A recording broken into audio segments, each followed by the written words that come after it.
እስካላወቁት ድረስ ቀላሉ ነገር ከባዱን በጣም ከባድ ነው። ከጅምሩ የንግድ ድርጅቶን ከማዋቀር እስከ ወለም ዘለም የማያስብለው የታክስ ጉዳይ እርሶን ሆኖ ጥርት ግልጥ ያለ የግለሰብም ሆነ የግል ድርጅት የሂሳብ አደረጃጀትና የታክስ ሪፖርት የሚሰራሎ ሐሳቦን የሚጥሉበት ራፒድ ታክስ እነሆኝ የእርሶ አገልጋይ እያለ ነው። በ404 296 3088 ላይ ሲደውሉ ለአከ ማለደን ያገኙታል። የአእምሮ ሰላሙን ይጠብቁ። በአንድ የስልክ ጥሪ ሁሉንም ጉዳይ ይጨርሱ። ሰላም ጤና ይስጥልን ተመልካቾቻችን፣ እንደምን ዋላችሁ እንደምን አመሻችሁ። ከአንከር ሚዲያ ዝግጅት ክፍል ያክብሮ ሰላምታችንን እናቀርባለን። በኢራን ላይ የተደረገ ያለው ድብደባ ተጠናክሮ በቀጠለበት በዚህ ወቅት ኢራንም በአጸፋ በርካታ ከተሞችን እየደበደበች መሆኗ ተገለጸ። ሁለቱም ወገኖች በየፊናቸው የጥቃት አድማሳቸውን እንደሚያሰፉ በመግለጽ ላይ ናቸው። የዓለምን ቀጣይ ዕጣ ፋንታ የሚወስን ክስተት እንደሆነም እየተነገረ ነው ያለው። የ86 ዓመቱ የኢራኑ መንፈሳዊ መሪ መገደላቸውን ተከትሎ ጉዳዩ ወደ አጠቃላይ ቀውስ ተሻግሯል። ኢራንና በእስራኤል በአሜሪካ መሃል ስላለው ወቅታዊ ሁኔታ የተመለከተ ሰፋ ያለ ቆይታ የሚያደርገውን የዕለቱን የአንከር የመረጃ ክፍለ ጊዜ እንድትከታተሉ እንጋብዛለን። 130ኛው ዓመት የአድዋ በዓል ሰኞ ዕለት ይከበራል። ለመላው ኢትዮጵያውያን እንኳን ለበዓሉ አደረሳችሁ እንላለን። በዚሁም በዓል ላይ ያተኮረ ቆይታ ይኖረናል። አብራችሁን በመሆን ዝግጅታችን እንድትከታተሉ ግብዣችን ነው። መልካም ጊዜ።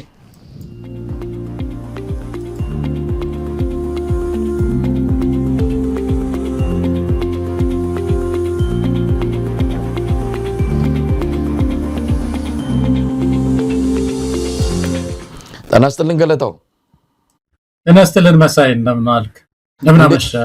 እንዴት አለ? ደህና ነው ወይ? እንግዲህ ዓለምን አጠቃላይ ሁኔታ እየለወጠ ያለውን የሰሞኑን የመካከለኛው ምስራቅን ክስተት በተመለከተ እንግዲህ አሁንም ዳግም ተገናኝተን በስፋት ልንመለከተው ነው።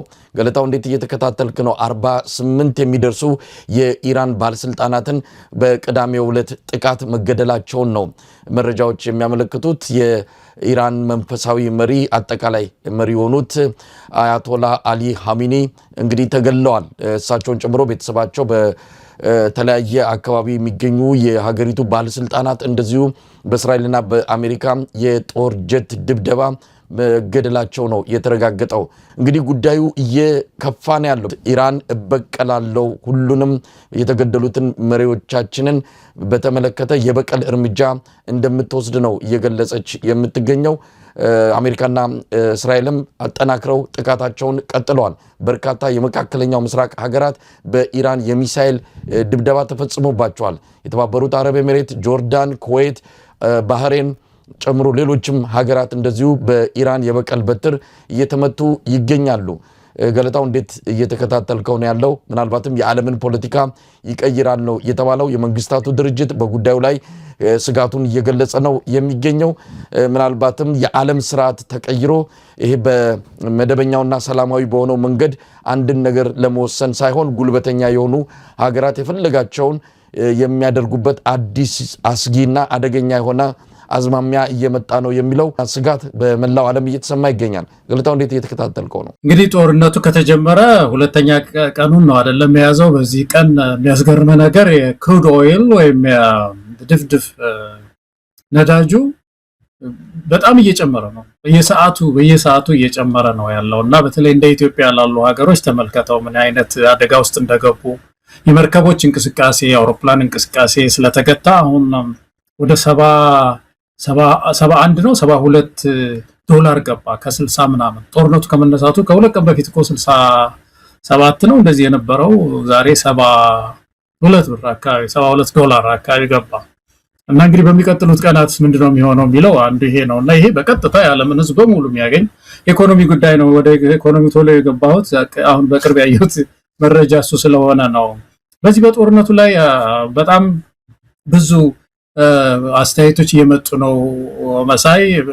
ከፍተኛ የሆኑ በዚህ በጦርነት ጉዳይ ላይ ብዙ ትንታኔ የሚሰጡ ትላልቅ ሰዎች የሚሉት አለ። አንዳንድ የስጋት ትንተናዎችን እየሰጡ ነው ያሉት እና እነሱን ምናልባት ለአድማጭ ተመልካቾች ጥቂት ብናካፍላቸው ከኛም ሀገር አንጻር ሊጠቀሙበት ይችላሉ ብዬ አስባለሁኝ። እና እንግዲህ ምንድነው የአሜሪካ መንግስት አሁን ፕሬዚደንት ትራምፕ እያሉ ያሉት ምንድነው በ4 ሳምንት አካባቢ ሊፈጅ ይችላል ነው የሚሉት ጦርነቱ።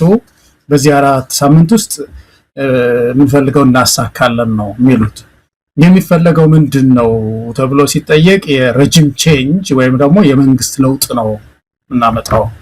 መንግስት ለውጥ እዛ ውስጥ መምጣት አለበት። ከኢራን ጋር ተነጋግረን ተደራድረን የመንግስት ለውጥ መምጣት አለበት ነው። ሃው እንዴት ነው የመንግስት ለውጥ የሚመጣው የሚለው አሁን እንግዲህ ይሄንን ዋና የሚባሉ አስቸጋሪ ሰዎችን ላለፉት ብዙ ዓመታት ያየናቸውን ኢሊሚኔት ማድረግ አለብን፣ እነሱን መግደል አለብን። እና እንግዲህ የተሳካው ወደ 40 ስንት ሰው ነው የተገደለው። ከፍተኛ የተባሉ የሀገሪቱ የፖለቲካ መሪዎች እየተገደሉ ነው ያሉት ማለት ነው።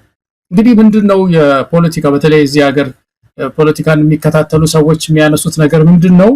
ወደ ጦርነቱ የዚህ መንግስት የአሜሪካ መንግስት እስከ መግባቱ በፊት ያያቸው ጉዳዮች አሉ ወይ የሚል ነገር እያነሱ ነው ያሉት። አሁን መሳይ አንዱ የኢራን ተክለሰውነት ነው። ማለትም የስርዓተ መንግስቷ ምንድነው የሚመስለው ሲሉ ያው ቴዎክራሲ ነው እንግዲህ እንደምታውቀው ሃይማኖታዊ መንግስት ማለት ነው።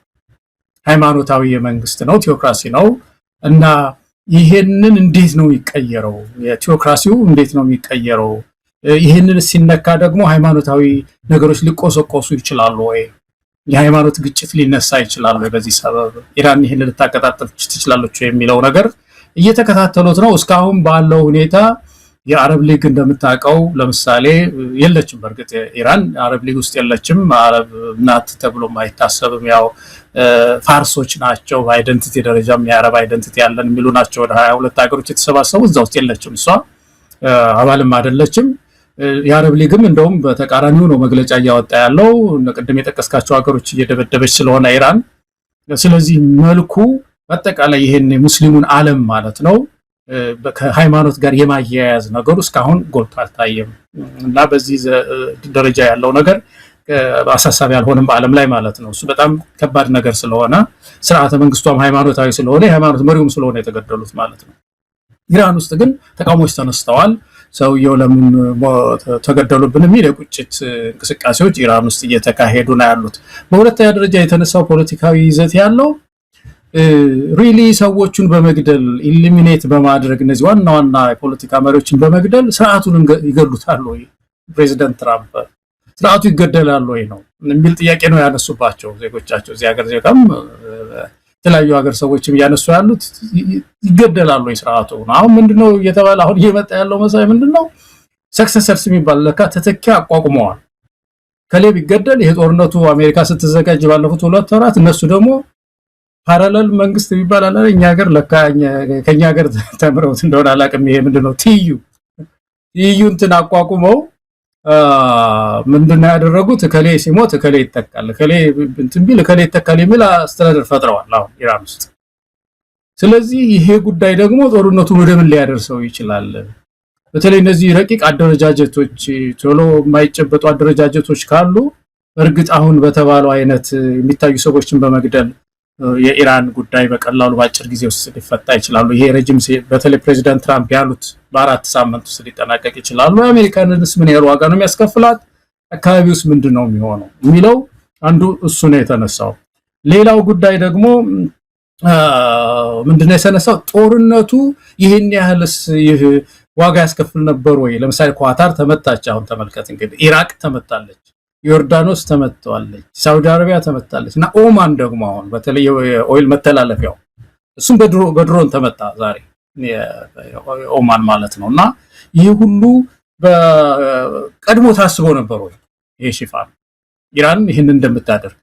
ሁለተኛ እንደገና ደግሞ ይሄ ምንድነው ከፍተኛው ተወንጫፊ ሚሳኤል አላት እስከ 1500 ማይል የሚሄድ ማለት ነው። አሁን ጅቡቲንም ራሱ ሊያገኛት ይችላል የሚል ስጋትም ሁሉ አለ እንግዲህ ወደኛ ስንመጣና ያ ጉዳይስ ደግሞ ምን ሊያመጣ ይችላል የሚለው ታይቶ ነበር ወይ?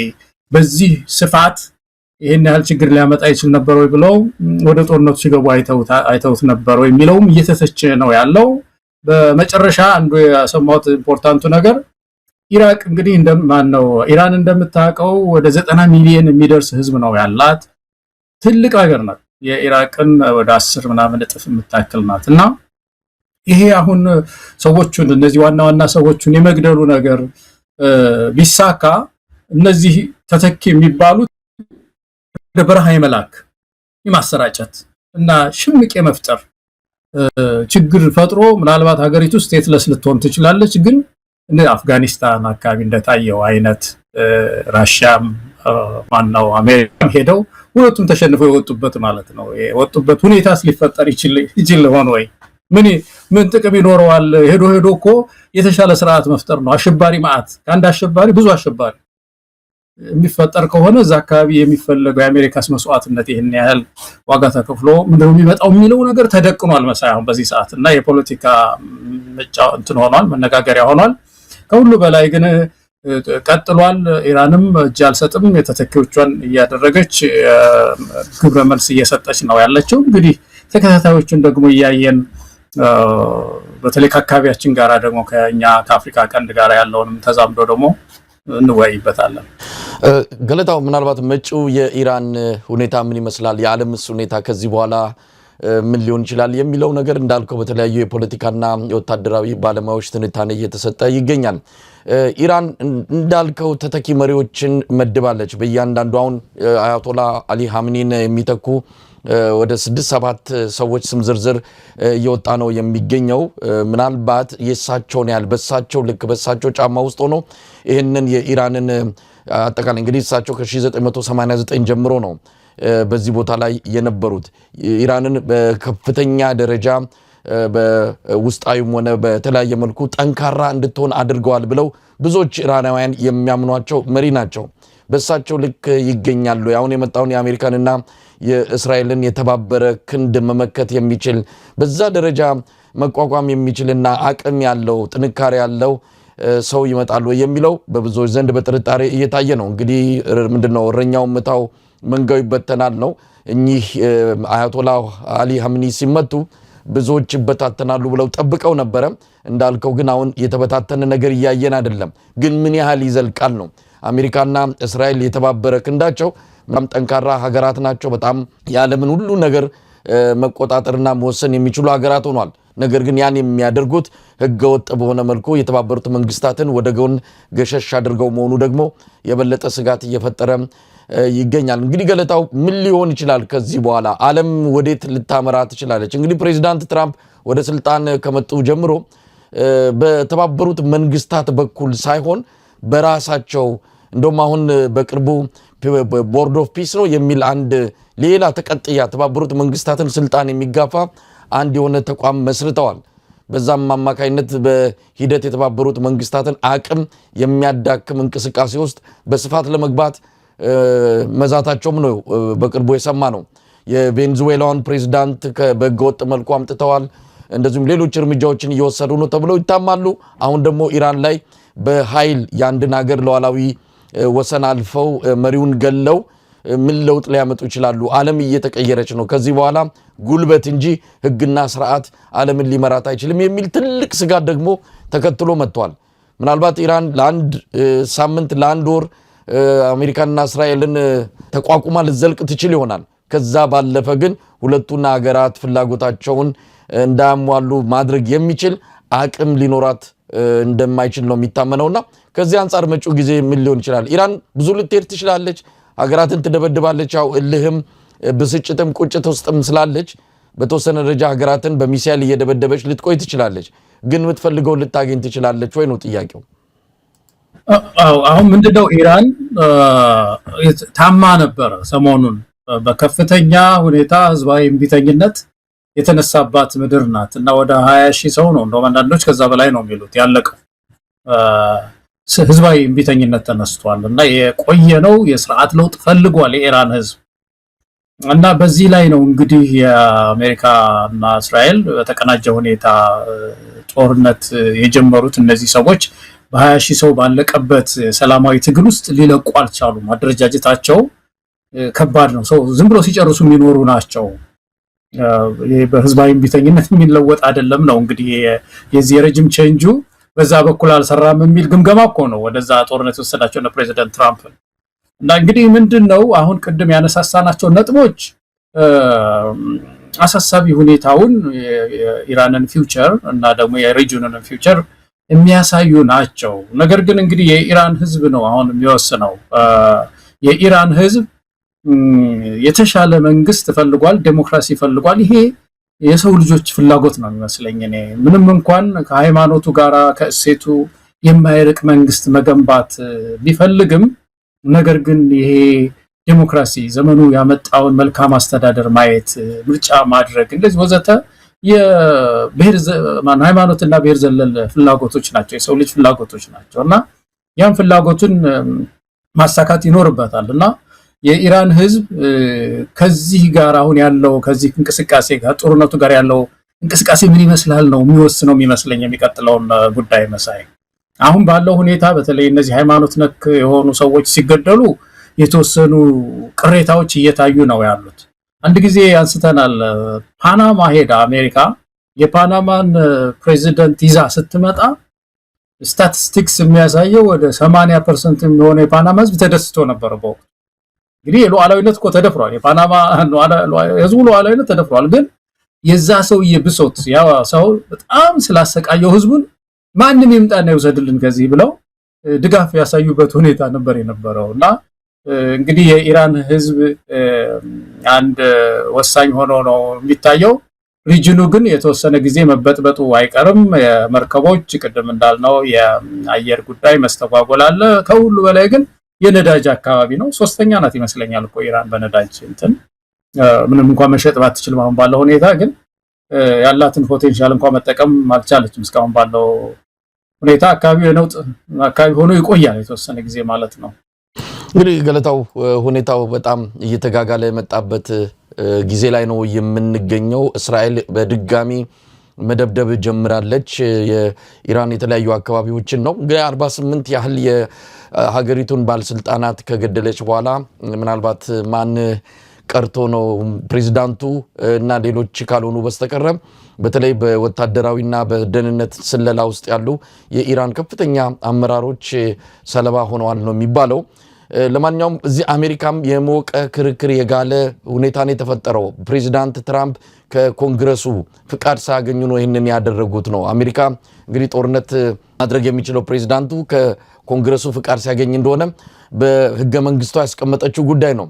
ነገር ግን አከራካሪ ሆኗል። ይሄ ጦርነት አይደለም፣ እንዲሁ ለአጭር ጊዜ የሚቆይ ጥቃት ነው፣ ለዚህ ደግሞ የኮንግረሱ ፍቃድ አያስፈልግም የሚል ክርክር ከህገ መንግስት ጋር በተያያዘ እየተነሳ ይገኛል። የአሜሪካንም ደህንነት የሽብር ጥቃት ሊከሰት ይችላል የሚልም ከወዲሁ በተለያዩ የአሜሪካ እንደዚሁ የተለያዩ የጸጥታ አካላት አማካይነት ማስጠንቀቂያ እየተሰጠ ይገኛል። ይህንን ተከትሎ በቴክሳስ ኦስትን ከተማ ላይ የተፈጸመ የሽብር አደጋ አለ። የሶስት ሰዎች ህይወት የጠፋበት ያም ከዚህ ከኢራኑ ክስተት ጋር የተያያዘ እንደሆነ ነው የሚነገረው። ምክንያቱም ይህን ድርጊት ፈጸመ የተባለው ግለሰብ የኢራንን ሰንደቅ ዓላማ ይዟል የሚል የኤፍቢአይ ሪፖርትን እንደዚሁ እዚህ ከመግባታችን በፊት ሰምተናል። ምናልባት ያኔም በአፍጋኒስታን እርምጃ በተወሰደ ጊዜ የሴፕቴምበር 11ን የምታስታውሰው ነው። አሜሪካ ላይ መጠነ ሰፊ የሆነ የሽብር ጥቃት ነው የተፈጸመው። የዛን አይነት ነገር ይከሰታል የሚል ስጋት ያላቸው ወገኖችም ከወዲሁ ወደ የመድረኩ እየመጡ የፕሬዝዳንት ትራምፕን ድርጊት እያወገዙ ይገኛሉ። በአሜሪካ በተለያዩ ከተሞች ኢራናውያን ፕሬዝዳንት ትራምፕና ኔታንያሁን በማመስገን ደስ ብሎናል፣ ኢራን ላይ ለውጥ ሊያመጣ የሚችል ክስተት ነው የተፈጸመው፣ ስለዚህ የኢራን አጠቃላይ ሁኔታ ከዚህ በኋላ ይቀየራል፣ ይሄም ወደ ሀገራችን ተመልሰን ሀገራችንን ለማሳደግ እድሉን የሚከፍትልን ነው የሚል የኢራናውያን የተለያዩ መልእክቶች ከዚህ ከአሜሪካ እየተሰማን ያለው። አዎ ይሄን ክርክር እሰማለሁኝ ከዚህ በፊትም ይነሳል። ግን አንዳንድ ሰዎች ደግሞ የሚሉት አይ ቲንክ ባለሳሳት የቪየትናሙ ጦርነትም ከዚህ በኮንግረስ የጸደቀ አይደለም እና አስፈጻሚው ኃይል የሆነ መውጫ አለው ይመስለኛል። በዛ መውጫ አማካኝነት ከጸጥታ ጋር ማስከበር ጋር በተያያዘ ሊሆን ይችላል እንደዚህ አይነት እርምጃዎች ይወስዳል የሚል ነገር አለ እና በጣም ጠንካራ መከራከሪያ አይመስለኝም። ግን ዲቤቱ ተቃዋሚው ይጠቀምበታል ይሄንን። ከዛ በላይ ግን ቅድም ያነሳው ኢምፖርታንት ነገር የብዙ አሜሪካውያን ስጋት አሁን ይሄ ጽንፈኝነትን ሊያበረታ ይችላል ወይ፣ ፕሮዲውስ ሊያደርግ ይችላል ወይ፣ ጽንፈኛ ሊፈጥርብን ይችላል ወይ፣ የአሜሪካውያን ደህንነት በተለይ አሁን ይሄ ውጊያ የአሜሪካን ደህንነት ለማምጣት ነው። እንግዲህ በተለይ እዛ አካባቢ እንደምታውቀው አሜሪካ መውደም አለባት ነው፣ አሜሪካን ባንዲራ ማቃጠል ነው፣ ኤምባሲዋን መደብደብ ነው፣ ሰው መግደል ነው። እንደዚህ ነበር ኢራን ውስጥ የነበረውና ይሄ ጉዳይ አሁን ያለው እርምጃ ዋና የዛን አገር መሪዎች በመግደል የሻለ ስርዓት ገንብቶ የአሜሪካ ጓድ ማድረግ ይቻላል ወይ? ኢራንን የልብ ጓደኛ ልትሆን ትችላለች ወይ? በዚህ መካከል ደግሞ የሚሰማቸው የኢራን አክራሪ ኃይሎች ደግሞ ድብቅ የሆነ እንቅስቃሴ ውስጥ ገብተው ቴሮሪዝም ቅድም ያልከው ወይም አሸባሪነት ሊያስፋፋ ይችላል የሚለው እሱ በትንሽ እንትን ያለው ሰብስታንስ ያለው ፍርሃት ይመስላል እና ያንን የሚከላከሉበትን የሴኩሪቲ አፓራተስ አሜሪካ እንግዲህ ማመቻቸት ሊኖርባት ይችላል ማለት ነው። አንዱ ትልቁ ስጋታቸው ይሄ ነው። ግን ዞሮ ምንድነው መሳይ ቅድም ብድግ ያደረከው ነገር ነው። ምድራችን ይቻለም የኃይለኞች ሀገር ናት፣ የኃይለኞች ምድር ናት። እንደው ስታስበው በጣም ትንሽ ፕላኔት ናት እኮ መሰለኝ። ከደቡብ ዋልታ እስከ ሰሜን ዋልታ እኮ የሁለት ቀን የአውሮፕላን በረራ እኮ ነው። ዙሪያዋን እንዙር ቢባልም ከሁለት ቀን 3 ቀን በላይ እኮ አይደለችም። ትንሽ ፕላኔት የሰው ልጅ ተስማምቶ ጥሩ ዓለም አቀፍ ተቋማትን ገንብቶ በነፃነት የሚንቀሳቀስበትን ዓለም ወደ መገንባት አያድግም። ምድሩ አታድግም በቃና ኃይለኛ የሆነ ቪቶ ፓወር አለኝ ብለው እነዚህ የተወሰኑ ሀገሮች በጸጥታው ምክር ቤት የሚወስኑበት ሁኔታ፣ ጸጥታው ምክር ቤት ላይ ካልሰራ ደግሞ መሳሪያ ይዘው የሚደበድቡበት ሁኔታ፣ ከፈለጉ ደግሞ የአንዱን ፕሬዚዳንት ዝም ብለው በመስኮት አጠልጥለው የሚመጡበት ሁኔታ እየበረታ መጣ። እንደመቀነስ እየበረታ መጣና ይሄ የብዙ አሜሪካውያን ስኮላርስ ስጋት ነው። ይሄ ለአሜሪካም ለራሷም ለፍጻሜዋስ ጥሩ ነው ወይ ለፕላኔታችንስ ጥሩ ነው ወይ የሚለው ነገር አሳሳቢ ነውና የተሻሉ ጥሩ ተቋማትን እንደ አይሲሲ ለምሳሌ ኢንተርናሽናል ክሪሚናል ኮርት አሁን ሲገነባ አሜሪካ አልገባችም እዛው ውስጥ አልገባም ማለት ለምንድን ነው ስትባል እኔ ከሉዓላዊነቴ ላይ ትንሽ ቆንጥሬ አልሰጥም አልገነባም እዛ ላይ ወንጀለኛ አልሰጥም በራሴ ፍርድ ቤት ነው የምገነባው አለች። ሌሎች ሀገሮችስ ትንሽ ሲባሉ የተወሰኑ ገነቡት። ይኸው እስካሁን አልበሽርን እንኳን መያዝ አልቻለም። እንደዚሁ ዝም ብሎ ፈርዶበት የፈረደባቸው ሰዎች ምንም እንትን አያገኙም። ስለዚህ እንደ ዓለም ወደፊት የተሻለ ዩናይትድ ኔሽንስ ወደ ማጠናከር ካልሄደ ይሄ ነገር መቀጠሉ አይቀርም በምድራችን ውስጥ ማለት ነው። ገለታው እንግዲህ ያው እዚህ ስቱዲዮ ውስጥ ከገባንበት ጊዜ ድረስ ሁኔታው ተጠናክሮ ወይም ደግሞ ሁለቱም ወገኖች አንዳቸው ላይ የሚወረውሩት እሳት በርክቶ ነው የሚታየው። በእስራኤል በኩል በርካታ ከተሞችን ነው በኢራን ድሮኖችና ሚሳኤሎች የተመቱት። እስካሁን ባለው መረጃ ወደ 20 አካባቢ የሚጠጉ ሰዎች መሞትና መቁሰል አደጋ ደርሶባቸዋል ነው የተባለው። የአሜሪካ 3 ወታደሮችም በዚሁ ጥቃት መገደላቸውን እንደዚሁ የአሜሪካ ባለስልጣናት ገልጸዋል። በኢራን በኩል በአንድ ትምህርት ቤት ብቻ እስከ 100 የሚጠጉ ተማሪዎች የተገደሉበት ሁኔታ እንዳለን የተነገረው። በኢራን ኪሳራው ከፍተኛ እንደሆነ ይታወቃል። ያው ኢራንም እየደበደበች ባለችው የመካከለኛ ምስራቅ አገራት ውስጥ ከወታደራዊ ተቋማት ባሻገር አውሮፕላን ማረፊያዎችን እንደዚሁም ሆቴሎችን ጭምር ነው እየመታች ያለችው። አንዳንዱ ሀገራት በራሳቸው ጊዜ የሚወረወረውን ሚሳኤል ሰማይ ላይ እያቀለጡት እያስቀሩት እንደሆነ ይገልጻሉ። ሁኔታው እየከፋ ሄደው ምን ሊያበርደው እንደሚቻል አይታወቅም። የአሜሪካው ፕሬዝዳንትም የአሜሪካውያን ጉዳት በተለይ እዚህ ዘመቻ የተሳተፉ የአሜሪካውያን ጉዳት ሊጨምር ይችላል፣ ይህንን እንጠብቃለን፣ ግን እስከ መጨረሻው ሄደን የምንፈልገውን እናሳካለን የሚል መግለጫ ነው ማምሻውንም እየሰጡት። ገለታው ምናልባት የምትጨምረው ነገር ካለ እንግዲህ ኢራን ምናልባት እንደነ ኢራቅ ሀገር የመፍረስ አደጋ ውስጥ ነው የገባችው። አሜሪካ እስካሁን ገብታ ያጸናቸው ሀገር የለም። እስካሁን በአሜሪካ እጅ ተነክተው የተረጋጉ ሀገራት እንደሌሉ ታሪክም ይመሰክረዋል። የቅርብ ጊዜውን የነ ኢራቅን የነ ሶሪያን የሌሎችንም የየመንንም ጭምር ብንጠቅስ አሜሪካ በአንድም ይሁን በሌላ አስተዋጽኦ አድርጋለች። ግን ሀገረ መንግስቱ ሊጸና ሰላምም ሊመጣ አልቻለም። የኢራንም እድል ዕጣ ፋንታ እንደነዚሁ ሀገራት ሊሆን ይችላል የሚል ነው።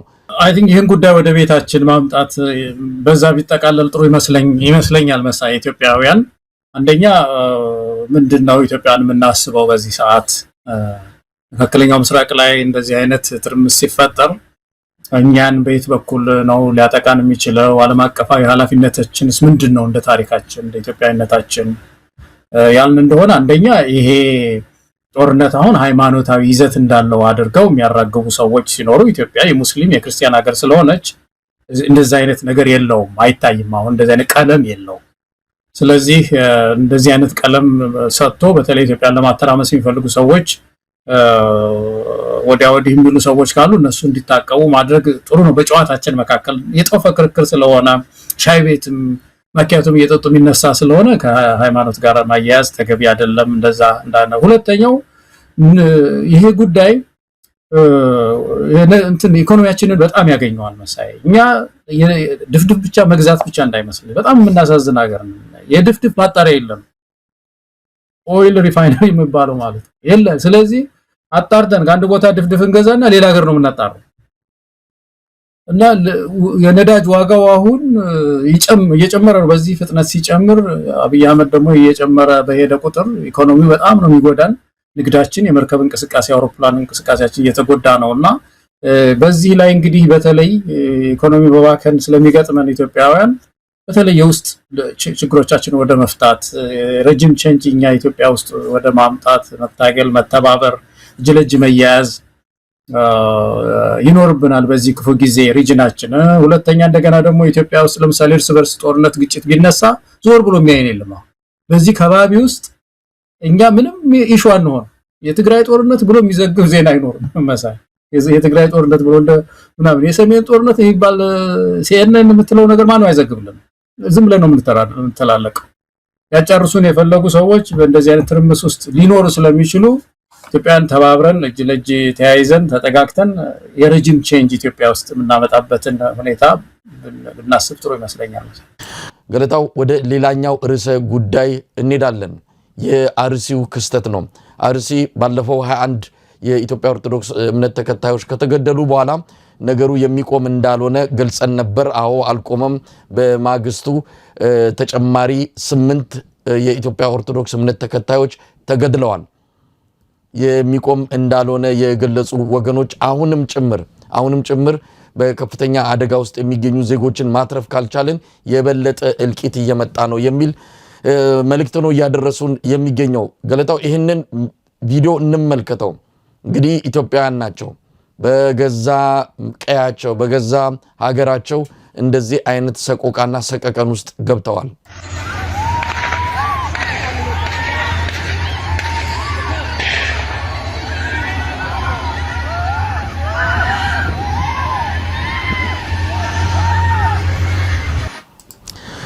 ይህ እንግዲህ አርሲ ነው። አርሲ ይሄ አሁን ግድያው እየተፈጸመ ያለበት አካባቢ ነው። ህዝቡ ትርምስ ውስጥ፣ ጭንቀት ውስጥ ነው ያለው። በእንደዚህ አይነት ሁኔታ ምናልባት ምን ያህል ጊዜ ሊገፉ እንደሚችሉ አናቅም። ማን ይደርስላቸዋል? ቀደም ሲል ያነጋገርናቸው የአካባቢው ነዋሪዎች ወዴትም ማምለጫ የለንም፣ መልክዓ ምድሩ አቀማመጡ በራሱ ወዴትም እንዳናመልጥ አድርጎ ነው የታጠር ነው፣ በዚህ ላይ ተከበናል ብለው ነው የገለጹትና ነፍስ ውጪ ነፍስ ግቢ ነው። ማን ይደርስላቸዋል የሚለው የሚያስጨንቅ ነው። እስካሁን ከአገዛዙ በኩል ስለ ጉዳዩ ምንም የተባለ ነገር የለም። የኢትዮጵያ ኦርቶዶክስ ተዋሕዶ ቤተክርስቲያን ቅዱስ ሲኖዶስ በጉዳዩ ላይ መግለጫ እንግዲህ አውጥቷል። በመግለጫውም ገዳዮች ለፍትህ ይቅረቡ፣ መንግስት በአስቸኳይ ይህን ድርጊት ያስቁም የሚል ተማጽኖ ነው በቅዱስ ሲኖዶሱ በኩል የቀረበው። በነገራችን ላይ ኢትዮጵያ እስልምና ጉዳዮች ምክር ቤትም መጅሊሱ መግለጫ አውጥቷል። የሀዘን መግለጫ ነው ያወጣው። በኢትዮጵያ ኦርቶዶክስ እምነት ተከታዮች ላይ የደረሰውን ግድያ በእጅጉ አሳዝኖናል፣ ይህን ድርጊት እንዲቆምና ፍትህ እንዲሰፍን የኢትዮጵያ እስልምና ጉዳዮች ምክር ቤትም እንደዚሁ ጥያቄ ማቅረቡን ነው የሰማ ነው። ገለታው፣ እንግዲህ ዋናው የመንግስት አካል በጉዳዩ ላይ ምን እያደረገ እንዳለ፣ ምንስ ሊያደርግ እንዳሰበ ምንም ያለው ነገር የለም። በተለያዩ ሀገራት የሆነ ነገር ሲፈጸም ወዲያውኑ ወጥቶ ሀዘኑን የሚገልጸው አብይ አህመድ 21 አሁን ሲጨመርበት 29 የኢትዮጵያ ኦርቶዶክስ እምነት ተከታዮች በግፍ ተገድለው የሀዘንም መግለጫም ሆነ ሌላ መልእክት ከአብይ አህመድም ሆነ በሱ ዙሪያ ካሉ ባለስልጣናት የተሰማ ነገር የለም። ገለጣው፣ ይሄ ነገር እንደው በጣም ያሳዝናል በእውነት። ግን በቀደም ያልነው ነው መፍትሄው መሳይ። የአጭር ጊዜ መፍትሄው ህዝቡ መታጠቅ አለበት። እዛ አካባቢ ያላችሁ ወገኖች ይሄን አድርጉ፣ ተደራጁ እና ታጠቁ።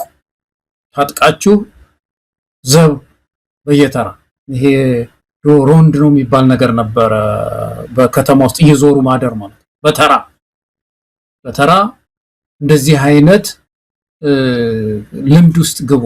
ይሄ ክፉ ጊዜ የሚያልፈው አሁን ያጭር ጊዜ መፍትሄው ይሄ ነው ማለት ሌላ ምንም መፍትሄ የለው ለዛ አካባቢ ህዝብ የሚያስብ ሰው ይሄንን ነው ማሰብ አለበት አሁን መግለጫ ዋጋ የለውም መግለጫ ምንድነው በመሰረቱ መግለጫ እኮ በጣም የሚያስገርመው ነገር እኮ የመግለጫ ትርጉሙስ ምንድነው ለምሳሌ ኢትዮጵያ ኦርቶዶክስ ቤተክርስቲያን መግለጫ ታወጣለች አይደል ስንት ጊዜ ነው መግለጫ የሚወጣው እሺ ነገም አሁን ለምሳሌ ሰው ይገደላል አይደል አሁን በቀደም መግለጫ ወጣ 7 ሰው ተጨመረ መግለጫ ወጣ ነገ ሌላ ሰው ቢጨመር መግለጫ ወጣ መግለጫ እኮ እንደዚህ አይደለም ዝም ብሎ መግለጫ እኮ አይደለም ወጣ መግለጫ ማስጠንቀቂያ እና አቋም ማሳያ የመጀመሪያ ጊዜ ሁለተኛ ጊዜ ሊወጣ ይችላል ከዛ በኋላ አክሽን የሚባል ነገር በተግባር የሚወሰድ ማለት ባለፈው ጊዜ ቤተክርስቲያናችን ይሄን አደረገች መግለጫ ወጣች መንግስት ኃላፊነትን ተወጣ እንደዚህ ብለን እንዳባት ተቆጣን ይሄ ነገር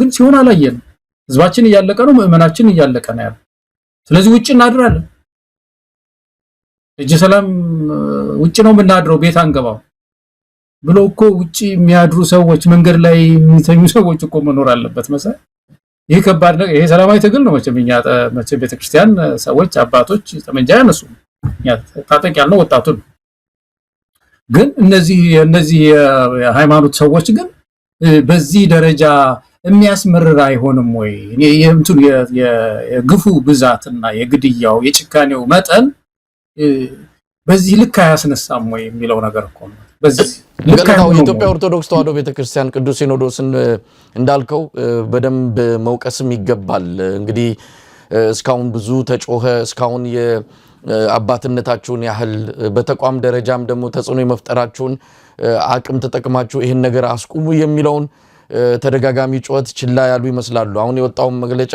እውነት ለመናገር ከበፊት እንዲሁ ዝም ብሎ ባዶ ከመሆን ይሻላል በዝምታ ያለፏቸው ብዙ እልቂቶች አሉ የኢትዮጵያ ኦርቶዶክስ ተዋሕዶ ቤተክርስቲያን ቅዱስ ሲኖዶስ ምንም ሳይል ሐዘኑንም ሳይገልጽ ያለፈባቸው ብዙ ግድያዎች ስላሉ ቢያንስ ግድያ መኖሩን ጠቅሶ መንግስት ይድረስ የሚለው እንደው ከዝምታ ይሻላል በሚል ካልወሰድን በስተቀር ነገር ግን ምን ማለት ነው ሌላው ቀርቶ ጾለተ ፍትሃት ለሞቱት መደረግ አለበት ብሎ በየቤተ ክርስቲያኑ ሰው ወጥቶ እነዚህን የሞቱትን እንዲያስብ የሚያደርግ መርሃ ግብር መፍጠር ነበረባት ከዛ ባሻገር ባለፈው ማንተ እንዳልከው ለምንድነው ሰልፍ ማይደረገው ሌላ ምንም እንኳን አይደለም ሰልፍ ማድረግ ለምንድነው ማትችለው ቤተ ክርስቲያኗ ወጣ ትጠይቅ ይሄንን ነገር ምእመናኑ ራሱን እንዲጠብቅ ታግዝ ከዚህ ውጪ መግለጫ ቢደረደር እንዳልከው ምን ይጠቅማል መንግስት እርምጃ ወሰደ ፍትህ አስፈናሉ እንግዲህ በቀደምም እንደተነጋገር ነው ዋናው የዚህ ችግር ተዋናይ መንግስት ነው ዋና ባለቤቱ መንግስት ነው ይሄን ሳያውቁ ቀርተው ከሆነ ምናልባት መረጃውም ከሌላቸው ይሄን መረጃ ሄደው እዛው ግድያው የተፈጸመበት አካባቢ የሟች ቤተሰቦችንና በአሁን ሰዓት በጭንቀት ላይ ያሉትን ነዋሪዎች ቢጠይቁ ምእመናንን ቢጠይቁ በደንብ ይነገራቸዋል ማን ምን እያደረገ እንዳለ ስለዚህ አባቶች እባካችሁ የሚለው አሁንም ተማጽኖ ነው እንግዲህ ከመላ ኢትዮጵያን እየተሰማ ያለው ምእመናኖቻችሁን ታደጉ ይህንን ሞት አስቁሙ ቤተክርስቲያኗ ያላትን አቅም መጠቀም አለባት ያላትን ተጽዕኖ ፈጣሪነት መጠቀም አለባት ይሄ በቃ ሃይማኖታዊውንም ነገር መቼም እንከታተላለን አይደለም መጽሐፍ ቅዱስም በጎ ቁጣን ይደግፋል በክርስቲያኖ ውስጥ አባቶች በጎ ቁጣ ይቆጡ ዘንድ መንግስትንም ይቆጡት ዘንድ ኦቶሪቲ ያላቸው ስልጣን አላቸው የአባትነት ስልጣን ማንንም የፖለቲካ ፓርቲ መደገፍ የለባቸው ግን ይሄ ኦቶሪቲ አላቸው የአባትነት ስልጣን አላቸው መቆጣት በጎ ቁጣ መቆጣት መቻል አለባቸው አሁን ደብዳቤዋን ያያት እንደሆነ መግለጫው ምንም ቁጣት ታይባት ምንም ሁሉ ሰው አልቆ ምእመኑ ያለቀ እሺ እኛኮ ማባራ ስለሆነ እኮ ነው በጣም እኮ የተቸገር ነው መሳይ በመግለጫ አላባራለሽ ይው አውጥተዋል ከዚህ በፊት ያወጡት መግለጫዎች በሙሉ አሉ ያ ሁሉ መግለጫ እየወጣ ቀጥሏል እንደውም የግድያው መጠን ሁሉ እየከፋ ነው የመጣው ስለዚህ የሆነ ለውጥ አይመጣም ወይ የሆነ ቁጣ አይመጣም ወይ በጎ ቁጣ በቤተ ክርስቲያን ውስጥ መነሳት የለበትም ወይ ሚለው ነገር ቅድም ያልከው ከታላቅ ትህትና ጋር አባቶች መጠየቅ መቻል አለባቸው ቤተ ክርስቲያን እነሱን ነው እኮ ከእግዚአብሔር በታች እኮ ተስፋ የሚያደርጉት እነዚህ ምዕመናን ወደ ቤተክርስቲያን የሚሄዱት እኮ ያስተምሯቸው ዘንድ እነዚህ አባቶች አይደሉም እንዴ? ልጆቻቸው የንስሐ ልጆቻቸው አይደሉም እንዴ? ጳጳሳት ሲሆኑ በእነሱ ስር ያሉ ልጆቻቸው አይደሉም እንዴ? እግዚአብሔር የሰጣቸው በኃላፊነት ልጆቻቸው አይደሉም እንዴ? እነሱ እኮ ናቸው እየተገደሉ ያሉ። ዝም ብሎ ቀላል ነገር እኮ አይደለም። ቤተሰቡ እየተበተነ ነው ያለ ብዙ ምዕመናን። እዚህ ስለነሱ ድምጽ ለመሆን የሚችሉትን ማክሲመም የሆነው ጥያቄ ማቅረብ፣ ተቃውሞ ማሰማት እንደው ስለ ምድሪቱም እኮ ነው። በቀደም እዚህ አሜሪካ ሀገር ውስጥ ትልቅ ሀዘን ነበር መሳይ ማርቲን ሉተር ጋር አብረው የነበሩ አንድ ሬቨረንድ ሞቶ አይደለም አንድ ጥቁር አሜሪካዊ ነበር ጄሲ ጃክሰን። ጄሲ ጃክሰን እኮ የሃይማኖት ሰው እኮ ናቸው። ግን የዚች ሀገር የነጻነት ታጋይ ደግሞ ቁጥር ነበር። ማርቲን ሉተር እኮ የሃይማኖት ሰው እኮ ነው። እኚህ ሰው እኮ የቤተክርስቲያን አገልጋይ እኮ ናቸው አሁን የሞቱት። በዚህ በአሜሪካውያን ታሪክ ውስጥ ግን ለፍትህ በመቆም ለተጨቆነ በመቆም እድሜያቸውን የጨረሱ ሰው ናቸው። እና ለምንድን ነው ተብሎ ይጠይቃሉ ብዙ ጊዜ። ወንጌል ነው ያዘዘኝ፣ ይሄ የማስተምረው የወንጌል እውነት ይሄን ያዘኛል። እኔ የተገፋ ሰው ሳይ አልተኛም። ሁሉም እኩል ናቸው ነው የሚለው የኔ መጽሐፍ ቅዱስ። ይሄ ነገር ይሄ እሴት ይሄ የእግዚአብሔር ሐሳብ ሲሸረሸር እታገላለሁ እንዳሉ እንደታገሉ ያረፉ ሰው ናቸው። ጀርመን ሀገር ብንሄድ የአውሮፓውያን እድገት ከማን ጋር የተያዘ ነው? ቤተክርስቲያን አባቶች ቁጣ ጋር የተያዘ ነው። መንግስት ሰጥለጥ ያለው በቤተክርስቲያን አባቶች ቁጣ ነው። የአውሮፓውያን እድገት በሙሉ ከዛ ጋር የተያዘ ነው። እና ኢትዮጵያም ውስጥ እነዚህ ሃይማኖት ሰዎች አስተማሪዎች በተለይ በቀጥታ ሃይማኖቱን ቤተክርስቲያኒቱን የሚነካ ነገር ሲመጣ መንቀሳቀስ ያስፈልጋል መሳይ። በአጠቃላይ ግን ኢትዮጵያውያን ሙስሊሙ ማህበረሰብ በእውነት ያወጣው መግለጫ ተገቢ ነው። ግን ሁሉም ተነስቶ ይሄ ነገር መቆም አለበት የሚል ትላልቅ ትዕይንተ ህዝብ ማድረግ ያስፈልጋል። ገለታው ጉዳዩን እንደው በተወሰነ ደረጃ ጠለቅ ባለ መልኩ መረጃዎችን ለተመልካቾች ለማካፈል ያህል ነው። የሻሸመኔ ከተማ ከንቲባ የነበረ ታስታውስ እንደሆነ በሃጫሉ ግድያን ተከትሎ ሻሸመኔ እንደዛ እንደ ጧፍ በነደደችበት ጊዜ ከተማ ውስጥ የቤተ ክርስቲያኒቱን ልጆች እያደነ ሲያስገድል የነበረ የከተማው ከንቲባ ኢብራሂም ከድር ይባላል። በወቅቱ ታስታውሳለን ሽመልስ አብዲሳ ጋር በስልክ ተለዋወጠ የተባለውና በዛን ጊዜም በዜና ሽፋን የተሰጠው ጉዳይ ነው። ሽመልስ አብዲሳ ሰውየውን ነገሩን እንዲያበረታታ የበለጠ ያጋግል ኃላፊነት የተሰጠው ግለሰብ ነው። ያንን ከፈጸመ በኋላ በፍርድ ይጠየቃል። ምናልባትም በትንሹ 40 ሰዎች ነው የተገደሉት ሻሸመኔ ላይ በወቅቱ። ያ ሁሉ ከተማ ውስጥ ያለ ንብረት ሲወድም ይሄ ሰውዬ ነው በኃላፊነት መጠየቅ ያለበት። ሲያሰማራ የነበረ ሲያዝ የነበረ እሱ ስለነበር ነው። ያ ሰው የት ነው ያለው ተብሎ ምናልባት ሲፈለግ በጣም አስገራሚ ሁኔታ ነው የተፈጠረው። ይሄ ሰውዬ በአሁኑ ሰዓት የአርሲ ዞን አስተዳዳሪ ነው። ሹመት ነው የተሰጠው። ሻሸመኔን እንደዛ እንደ ጧፍ አንድዶ አሁን ደግሞ አርሲ ውስጥ የተለየ ተልኮ ተሰጥቶት በሽመልስ አብዲሳ ሎጂስቲክ በማቅረብ ምናልባትም በመመልመል እነዚህ ገዳዮችን በማሰማራት ቀጥተኛ እጁ አለበት የሚባል ግለሰብ ነው። እንግዲህ ነገ ከነጎዳ ማስረጃ ቀርቦ ሊወጣ እንደሚችል እናምናለን። ከወዲሁ ሰውየው ላይ ወንጀል ያለምንም ማስረጃ እየደፈደፍንበት አይደለም። ግን የሚመጡልን መረጃዎችና እንዲህ ወደፊት ተጣርተው በትክክል እውነት መሆናቸው የሚረጋገጡ ስለሆነ ነው ያነሳዋቸው። ይሄ ግለሰብ የሻሸመኔ ከተማ ከንቲባ የነበረ በኋላ ላይ ደግሞ አሁን አርሲ ውስጥ እንደዚህ የኦርቶዶክስ ግድያ ሲፈጸም በዋና አስተዳዳሪነት ያንን ዞን እየመራ ያለ ግለሰብ ነው። ስለዚህ እንደዚህ አይነቱንም ነገር በፎቶግራፍ ጭምር እያወጡ ተጠያቂ ማድረግ ይገባል። እነሱ ባያፍሩ ምናልባት የሚያፍር ዘመድና ሌላ ነገር ካላቸው በዚህ አማካይነት ተጽዕኖ መፍጠር የሚገባ ይመስለኛል። ከዚህ ጀርባ ይሄ ግለሰብ፣ ከዚህ ግለሰብ ጀርባ ደግሞ ሽመልስ አብዲሳ አለ። ከሽመልስ አብዲሳ የበላይ ደግሞ አብይ አህመድ ነው ያለው። ስለዚህ እነዚህ ሰዎች እንዴት አድርገው ነው ሊያስቆሙ የሚችሉት? ዋና ተግባሪዎቹ ዋና ፈጻሚዎቹ ከነዚህ ሰዎች ውጪ እንደማይሆን የአካባቢው ነዋሪ ያምናል። እኛም በተለያዩ ማስረጃዎች ያረጋገጥነው ጉዳይ ነው ማለት እንችላለን። ገለታው እንግዲህ ቀደም ሲል ያልከውንም ለማጠናከር ነው። ባለፈውም ብለነዋል። የዛ አካባቢ ማህበረሰብ መታጠቅ አለበት። ከዛ ውጪ ምንም መፍትሄ የለም። ታጥቆ ራሱን ይከላከል። ይሄ ጦርነትን ግጭትን መስበክ አይደለም፣ ራስን መከላከል ነው። ራስን መከላከል በምድርም በሰማይም ጽድቅ ተግባር ነው። ራሳቸውን ተከላክለው ነፍሳቸውን ማቆየት ህይወታቸውን ማቆየት ይገባቸዋል። ከዛ ውጪ ምንም የሚጠብቁት እንደሌለ ማወቅና ለዚህም በቶሎ እርምጃ መውሰድ ይገባቸዋል። ገለታው በትክክል እሱ ኢሚዲየት የሆነው አሁናዊው የሆነው መፍትሄ እሱ ነው እና እዚህ ላይ ማተኮር በጣም አለባቸውን። የማስተንክሬ አንተ ያልከውን ማጠናከር ብቻ ነው ፈልገው በዛ አካባቢ የምንደግፍ የዛ አካባቢ ህዝብ ሰላም ይሆን ዘንድ የምንደግፍ ሁሉ ህዝቡ ተደራጅቶ ሮንድ ማድረግ አለበት። አካባቢውን መጠበቅ መቻል አለበት። የሚሰለጥኑትን ደግሞ ማሰልጠን ያስፈልጋል እና እኔ የመጀመሪያው እንትን እሱ ነው። ከዛ ባሻገር ግን ቤተክርስቲያንም አሁን ያልነው ነው። ነገም መግለጫ ነው የሚወጣው ማለት ነው።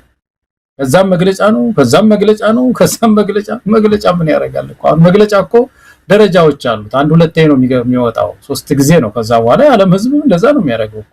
መግለጫ ወጥቼ አልሰማኸኝም ካለ በኋላ በተግባር የሚወስደው ነገር አለ እና ወደዛ ማደግ አለበት ትግሉ በአጠቃላይ ወደ ተግባራዊ እንቅስቃሴ። ገለታው እንግዲህ ወደ ሌላኛው ርዕሰ ጉዳይ እናልፋለን። 130ኛው የአድዋ በዓል የካቲት 23 ሰኞ ዕለት ይከበራል። እንግዲህ ይህንን ፕሮግራም ስናዘጋጅ እሁድ ምሽት ስለሆነ ነገ የሚከበረውን በዓል አስመልክተን አንዳንድ ሀሳቦች እንድንለዋወጥ ነው። ይህንን በዓል አስመልክቶ አብይ አህመድም እንደተለመደው መልእክት አስተላልፏል። ድምፃዊ ቴዎድሮስ ካሳሁን ያስተላለፈው መልእክት እንደዚሁ በልዩ ትኩረት የሚታይ እንደሆነ ነው ማምነው። እሱ ላይም እንነጋገርበታለን። በነገራችን ላይ የ130ኛው ዓመት የአድዋ በዓልን አስመልክቶ የአፍሪካ ህብረትም ያወጣው መግለጫ አለ። በጣም ስሜት የሚነካና አንዳንድ ኢትዮጵያዊ መግለጫው በራሱ የሰጠንን ክብርና ቦታ ለበዓሉ ያለውን ትልቅ ስፍራ ያረጋገጠበት በመሆኑ በእውነቱ ደስ የሚልም ነገር ከበዓሉ ጋር ተያይዞ እየሰማን ያለ ነው። እስቲ ወደ በዓሉ አከባበር እንምጣ። ገለታው በጣም ተቀዛቅዟል። የአድዋ በዓል እንዲህ አልነበረም ኢትዮጵያ ምድር ላይ ሲከበር። አብይ አህመድ ትልቁን ስራ የሰራው ይህንን አቅዶ አስልቶ የሰራው በዓሉን ከህዝቡ መንጠቅ ነው። ከህዝቡ ነጥቆ አሁን ለመከላከያ ሰራዊት ሰጥቶታል። የህዝብ በዓል አይደለም። ይህንን ድል ያመጣው የኢትዮጵያ ህዝብ ነው። ይህንን ድል ያመጣውና በዚህ ድልም ኢትዮጵያን ሲጠብቅ የነበረው የኢትዮጵያ ህዝብ ነው። ከኢትዮጵያ ህዝብ ላይ የተነጠቀበት ሁኔታ እጅግ አሳዛኝና ምናልባትም በአድዋ በዓል ላይ የመሳለቅ ብቻ ሳይሆን ታሪኩን ለማጥፋት በብልጽግና በኩል የተጀመረ ትልቅ ጥፋት ነው ብሎ መውሰድ ይቻላልና እንዴት አየው? በጣም የተቀዛቀዘ ነው። ምናልባት ነገ የሚከበረው እዛው አብይ አህመድ ባስገነባው የአድዋ ሙዚየም እንጂ ህዝብ አያከብረውም። መከላከያ ያከብረዋል። ህዝብ ግን ምናልባት በልቡ አስቦት ሊውል ይችላል።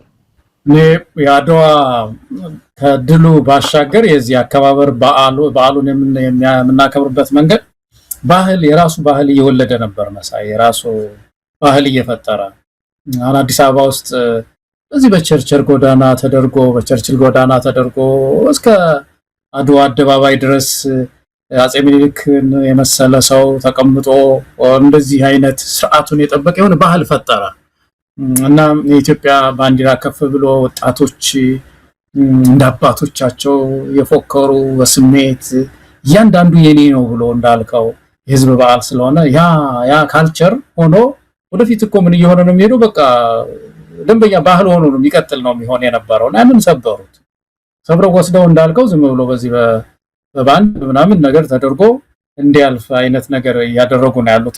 ይሄ በጣም የሚያሳዝን ነገር ነው በእውነት። ግን ይህ ሰው በዓሉ ከመጣ ጀምሮ በተለያየ መንገድ እንደ ቀለሙን አበላሽቶ ታስታውሳለሁኝ። የሆነ ማናቀው ቀለም መድረኩን ከኋላ አይቼ የተለየ ነገር ሆነብኝ። ድንገት ስታየው ራሱ ለካ ኢትዮጵያውያን የራሳችን ቀለም አለን ማለት ነው ምናምን ብዬ ሁሉ ጠየቅኩኝ። መድረኩ ተበላሽቶ የተለየ ነገር ሆኖ አይቼው ነበረ እና ደግሞ እንዲህ ስትል ደግሞ የራሱን ምስል ከባልቻ ጎን የራሱና አብይ ጉች አድርጎ ታየው። የጉድ ዘመን ነው ምናምን ትላለህ እኮና እንደዚህ አድርጎ ብልሽሽት ቀለሙን አጠፋው። ልቡን የበዓሉን ልብ አጥፍቶታል። እና ይሄ ደንበኛ ሚሽን አለው በዚህ ላይ ይሄ ሰውዬ። አሻገር ግን መሳይ ይሄን አድዋን ለጊዜው ይሄንን ነገር ሊነጥቀን ይችላል፣ ግን ከልባችን አይሄድም። ይሄ በዓል ኢትዮጵያውያን በውስጣችን አለና በእርግጥኛ አሁን እኔ በዓል ሲመጣ እኔ እንደው እያንዳንዳችን መጠየቅ ያለብን በእርግጥ እኔ የባሻ ወአሎም ልጅ ነኝ ወይ? የባሻ ወአሎም ልጅ ነኝ ወይ? እኔ የገበየው ፊታውራሪ ገበየው ልጅ ነኝ ወይ? እኔ የባልቻ አባ ነፍሶ ልጅ ነኝ ወይ? እኔ የአፄ ምኒልክ ልጅ ነኝ ወይ ብለን ስም እንጥራ። እነዛን ሁሉ አዝማቾች እነዛን ሁሉ የዘመተውን ሰው ጠርተን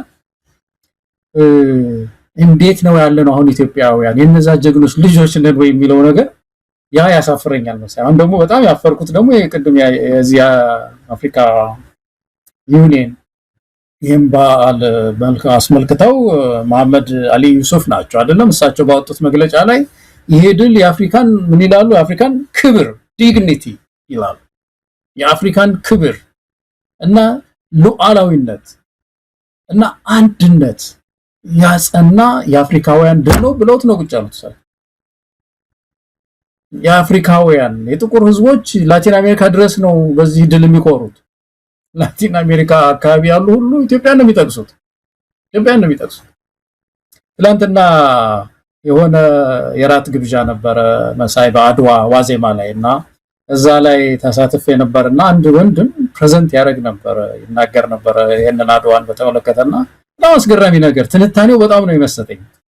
ምን አለ እነ አሪስቶትል እነ ፕሌቶ መሳሰሉ ፈላስፎች የሰው ልጅን ከፋፍለውት ነበር እና ሲከፋፍሉ በእነሱ ፍልስፍና መሰረት አለ 3 ደረጃ ሰጥተውት ነበር እና የመጀመሪያው ይሄ የነቃ የሚባል አለ ህብረት እንደ በሰው ልጅ ውስጥ ማለት ነው። ሁለተኛው ደግሞ ከዛ በታች የነቃው አለ፣ ሌላው ያልነቃው ዝም ብሎ አገልጋይ ነው የሚል ነው እና ይሄ የነቃው መሪ ነው ሊደር ነው እሱ። ከዛ በመለስ ያለው እንደ ወታደር ነው ሀገር ያስከብራል ምን ይላል። ያኛው ዝም ብሎ ሰራተኛ ሲገፋ የሚኖር ነው። እንደዚህ አይነት የህብረተሰብ ውቅር ነው ያለው የሚል ነገር እንትን ብለው ይችን ትምህርት ይዘው አውሮፓውያን ዓለምን እንደዚህ ነበር ዲፋይን የሚያደርጉ እና ይሄን አፍሪካውን ምንም ያመራር ምናምን የሚባል ሚና የለው ዝም ብሎ የሚነዳ ነው በቃ ብለው ዲፋይን አድርገውናል። ስለዚህ የዚህ የበርሊኑ የጀርመን የበርሊን ስምምነት እዚህ ፊሎሶፊ ጋር የተያያዘ ነበር። የጥቁሩ ዝም ብሎ የሚነዳ ነው በቃ ብለው እንደዛ ነበር አውሮፓውያን የሚያዩ እና መጨረሻ ላይ ይሄ የአድዋ ድል ግን አውሮፓውያንን አስተምሯቸዋል አለ። አውሮፓውያንን እንደው በኢትዮጵያን እጅ ያስተምራቸው ዘንድ ወደደ ነው የሚመስለኝ። እግዚአብሔር ራሱ በኢትዮጵያን እጅ አስተምሯቸዋል አውሮፓውያንን ሲል ገለጸውና ዓለም እንደዚህ ነው የሚረዳው። በጣም ትላልቅ ጸሐፊዎች ይህንን ድል ከፍ አድርገው ነው የሚያዩት። ለአንድነት ይጠቀሙበታል ብዙ ሀገሮች፣ አፍሪካዊ ዩኒየን ይጠቀሙበታል። እኛ እንትናችን ወጥቶ እንደዚህ በጎጥ ተሰልፈን የብሔር ነፃ አውጪ ቁጥር ተቆጥሮ የማያልቅ የብሔር ነፃ አውጪ ማን ነው ከማን ነው ነፃ የሚያወጣው? ኦሮሞ ነፃነት ግንባር ይላል መሳይ፣ አማራ ነፃነት ግንባር ይላል፣ ትግራይ ነፃነት ግንባር ይላል፣ ወላይታ ነፃነት ግንባር ይላል። ማን ነው ከማን ነው ነፃ የሚያወጣው? እንደዚህ ሆነን እንደዚህ በሙሉ ነፃ አውጪ ሆነን ተሰልፈን የአድዋ ልጆች ዛሬ ላይ ስንታይ እኔ በጣም በራሴ አፍራለሁ። አንድ ዜጋ ኃላፊነት ስለራሴ ስለሆነ አፍራለሁ በጣም እንዲህ በመሆን ይመስል። ስለዚህ ይሄን በዓል ስናስበው ተሰባስበን ይሄንን ያዘመመ ይሄንን እንደውም ወደ ቴዲ እንመጣለን። የቴዲ አፍሮ መልእክት አይደለም ወደዛ መምጣታችን አይቀርም። ተሰባስበን እንደው በእውነት ኢትዮጵያ በልኳ የሚያስብ ስርዓት መገንባት መንግስት ማምጣት ያለብን ይመስለኛል። ገለታው ቀደም ሲል ከልባችን አይወጣም የሚል ነገር አንስተ ነበር። እንግዲህ ባለፉት 30 ዓመታት ህወሓት ስልጣን ከያዘ ጀምሮ ይሄ የኢትዮጵያ ምሰሶ የሆኑ ኢትዮጵያ በታሪኳ የሰራቸው ትልልቅ እንደዚህ አይነትን ክስተቶች የማደብዘዝ ስራ ነበር ሲሰራ የነበረው። ህወሓት ብዙ ሞከረ። ያው የሄደበት ርቀት የበለጠ ወጣቱን እያስቆጣ የበለጠ ስለ ታላላቆቹ ንጉሶች ሰው ክብርና ቦታ እየሰጠ መጣ። አሁን ግን ያለው አገዛዝ ከህወሓት የተለየ ነው። ፍቆ እያጠፋን ያለው የገዛ ሰንደቃችንን እንኳን በአዲስ አበባ ይዘን መታየት በዛ መድመቅ አንችልም። እንደ ኃጢያት ነው የሚቆጠረው። ባልተጻፈ ህግ ያንን ሰንደቅ የያዘ ይታሰራል፣ ይደበደባል። እኛም እዛ በአካል በነበርንበት ጊዜ የብልጽግና የሚመድቡት ጠባቂዎች አረንጓዴ፣ ቢጫ፣ ቀይ ሲያዩ እንዴት ደማቸው እንደሚፈላ አይተናል። አሁን ይህንን ባንዲራ ሰው ከዕለት ወደ ዕለት መያዝ ወንጀል ከሆነ መያዝ የሚያስገድል መያዝ የሚያሳስር ከሆነ ምናልባት ነገ ከነገ ወዲያ ይህንን ባንዲራ ለመኩራት የሚችል ትውልድ ላይመጣ ይችላል። በአድዋ በዓል ላይም እንደዚህ ነው። አብይ አህመድ ከህዝቡ ነጥቆ መከላከያ እንዲያከብረው ሲያደርግ ዋና ዓላማው ከትውልድ ልብ ውስጥ ከትውልድ አእምሮ ጓዳ ውስጥ ፍቆ ማጥፋት ነው። እኔ አንተ ነገ ልናልፍ እንችላለን። የሚቀጥለው ትውልድ ግን ይህንን እንዳያስብ ከወዲሁ አብይ አህመድ ታሪክ የማደብዘዝና የማጥፋት ስራ ነው እየሰራ ያለው። ይህንን በደንብ ካልተረዳን አብይ አህመድ እያደረገው ነው፣ ልንነቃ ይገባል የሚል ነው። እንግዲህ ወደ ምናልባት እዚህ ላይ የምትለው ካለ ጋለታው። አዎ እንደው የዚህ ባንዲራ ጉዳይ ስታነሳ እኔ መቼም በህወሓት ላይ እኔ በሰው ላይ ምንም ጥላቻ ሊኖረን አይችልም። ግን አንድ ጊዜ አንድ ፎቶ አየሁኝ፣ ባለፈው ዓመት ይመስለኛል አድዋን ሊያከብሩ ሄደው ህወሓቶች አንድ የኢትዮጵያ ባንዲራ አላየሁም። የትግራይ ባንዲራ የለም፣ የትግራይ ሪጅኑ ባንዲራ ማለት ነው። እሱን ይዘው አድዋ ሄደዋል። ምን አይነት ዘመን ላይ ነው የተፈጠርነው? ምን አይነት ዘመን ላይ ነው የተፈጠርነው? ትንሽ ማገናዘብ እንዴት ይሳነናል? በእውነት እነዛ አባቶቻችን ይዘው የተዋደቁለትን ባንዲራ ጥለን ነው አድዋን የምናከብረው? ቀና ብለው ቢያዩ ምንድነው የሚሉን? በእውነት እነዛ ሰው እነሱ ይዘው የሞቱትን ባንዲራ እኮ ነው ሜዳ ላይ የጣል ነው።